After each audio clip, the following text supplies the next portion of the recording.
Good morning, students. Welcome to today's class.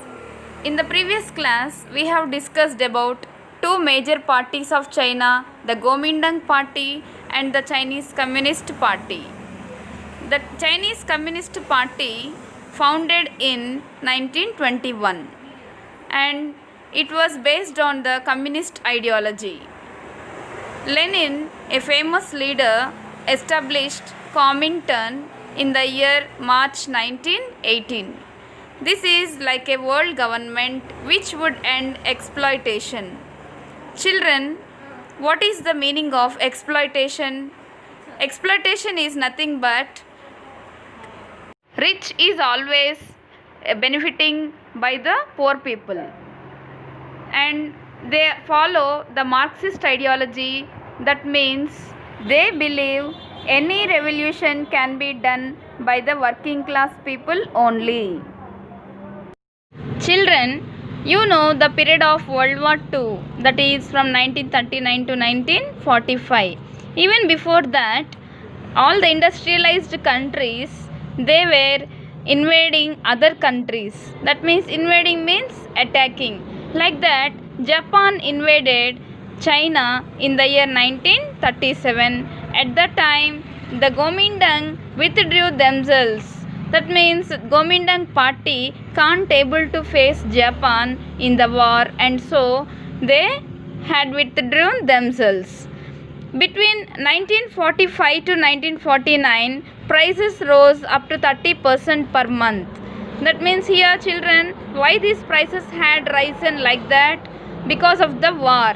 Because of the war with Japan, China became very weak, and after the war the condition was very bad in China, and so between 1945 to 1949 prices rose up to 30% per month, and it suffered, ordinary people suffered a lot due to this situation.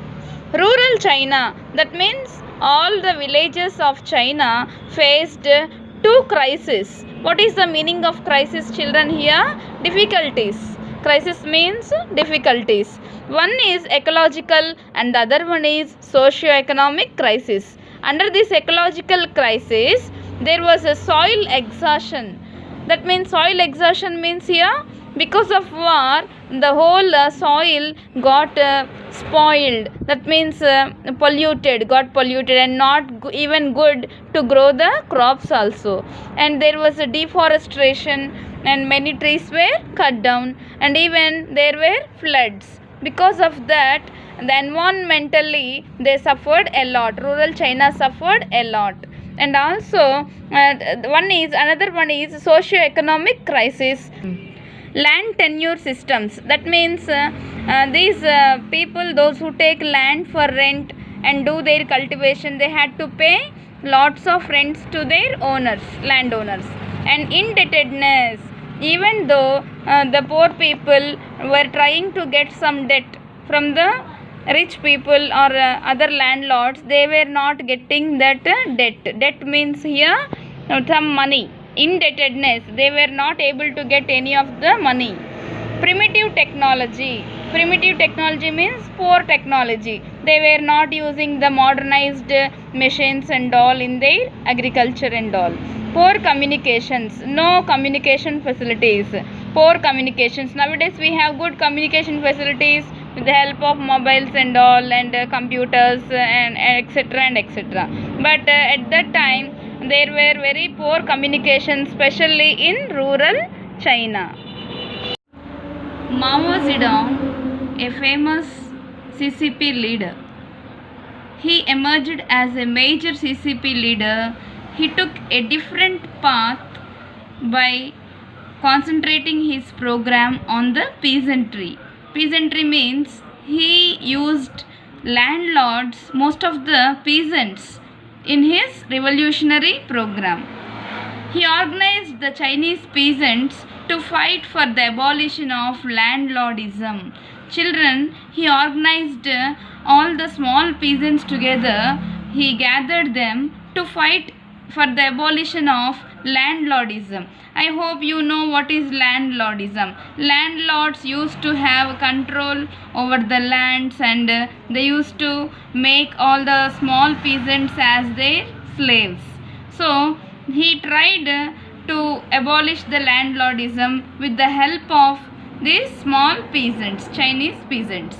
He also built an army of peasants. Children, he built Mao Zedong, a CCP leader, a major CCP leader. He took his program based on the peasantry, and he organized Chinese peasants to fight for the abolition of landlordism, and also he built an army of peasants.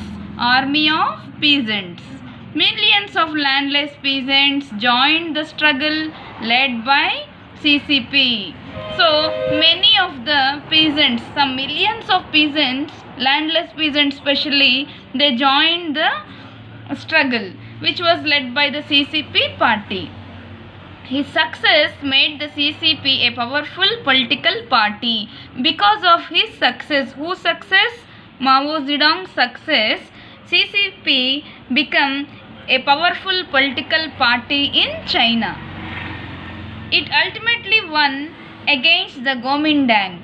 So children, we have seen lastly that Kuomintang went withdrawn itself from the war when Japan attacked China.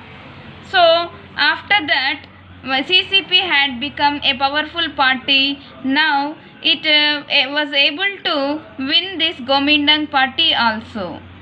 And these Mao Zedongs, they have settled in the mountains of Jiangxi, and they camped there from 1928 to 1934. Why? Because Kuomintang very frequently they were attacking the CCP leaders, CCP party. That's why they had taken the shelter from 1928 to 1934 to protect themselves from the Kuomintang attacks. They have taken shelter in the Jiangxi mountains.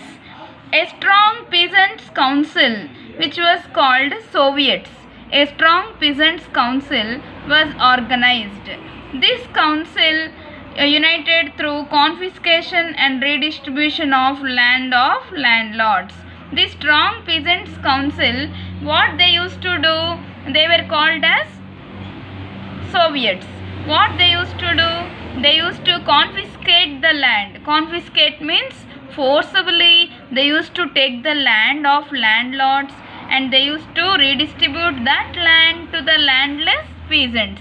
Under the CCP party, under the leadership of Mao Zedong, a strong peasants' council was formed, and this council, they used to confiscate and redistribute the land of landlords. Mao, unlike other leaders, he stressed the need for an independent government and army. He stressed the need of independent government. He thought of having an independent government for China, an independent army for China. He had become aware of women's problems. He also supported women's problems. He came to know what were the problems faced by the women, and he supported the emergence of rural women's associations. Children, he also supported these rural women's associations. We have today nowadays Dwakra groups and all. Like that, Mao in those days itself, he supported the emergence of rural women's associations.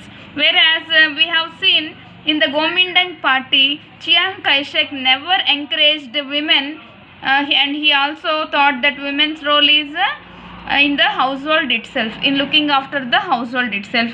But Mao became very popular. Why? Because he understood the problems of women, and he supported them to form rural women's associations. He also promoted a new marriage law and forbade arranged marriages. He stopped arranged marriages. Forbade means here stopped.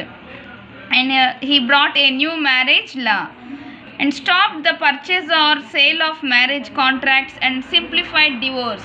Divorce also he made it simplified. All these things people liked very much, and they supported Mao Zedong, and so he became a major CCP leader. Children, we have seen that this Mao Zedong, he was in the mountains, that is Jiangxi mountains, from 1928 to 1934, along with his council of peasants. Yes, no ma? So after that, again this Gomindang go on attacking the CCP party. So they wanted to find a new base for themselves.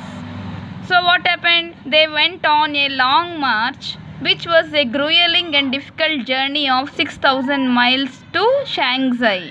From Jiangxi, they had a long march, that is up to 6,000 miles, very difficult journey it was. That is they went to Shanghai, a place called Shanghai. They have set up their base from Jiangxi mountains to Shanghai. That was a very grueling, that means very difficult journey of 6,000 miles. So this was done in between 1934 to 1935. This was called a long march. It may be asked under 1 mark question. So after they reached Shanghai, they started their program to end warlordism. Warlords, we have seen in the beginning who are called warlords. Warlords are, come on, regional military powers. So to end this warlordism, they had developed a program, and also they carried out land reforms.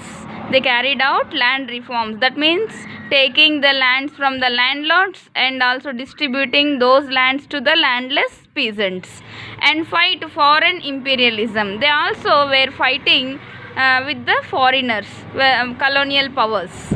This twin agenda of land reforms and nationalization made them successful and made a strong social base for them. So because of all their efforts, all their works of the CCP party, they got a good impression, a strong social base in the society among all the people.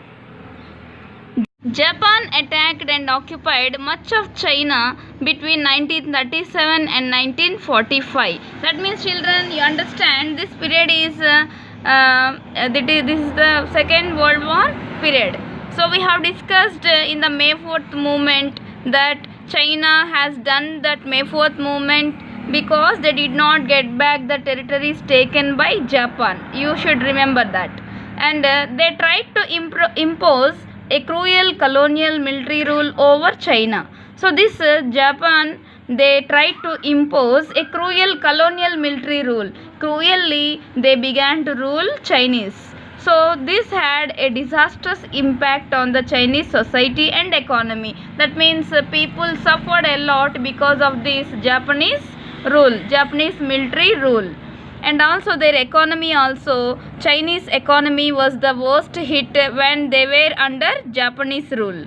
Both now, in that situation, both Gomindang and CCP now tried to join together to fight Japanese occupation. They came together. Two major parties of China, what are those parties? Gomindang and CCP party, they both came together to fight against Japanese occupation. So after the surrender of Japan to US in August 1945, what happened, children? August 1945, Hiroshima and Nagasaki, both the places were bombed by the US. In the Second World War, we have studied that. So at that time, this Japan surrendered to US. So after that, what happened? Gomindang and CCP fought a war. Now these both parties, they had a war between themselves for control over China. Eventually, CCP was successful in establishing its rule over mainland China, while Gomindang was forced to set up its government on the island of Taiwan. So what happened? CCP got, as we have discussed earlier, CCP was successful in the society. Many good things were done by CCP party, and so they got power from the people, and they established their government in over the mainland China, and Kuomintang has to set up their government on the Taiwan island. I hope you all have understood the lesson, children, and afterwards just take your textbook and read until now what is over, and I'll be giving you some questions from the topics so that you all have to go through the lesson and find out the answers for these questions and send the homework to me in time.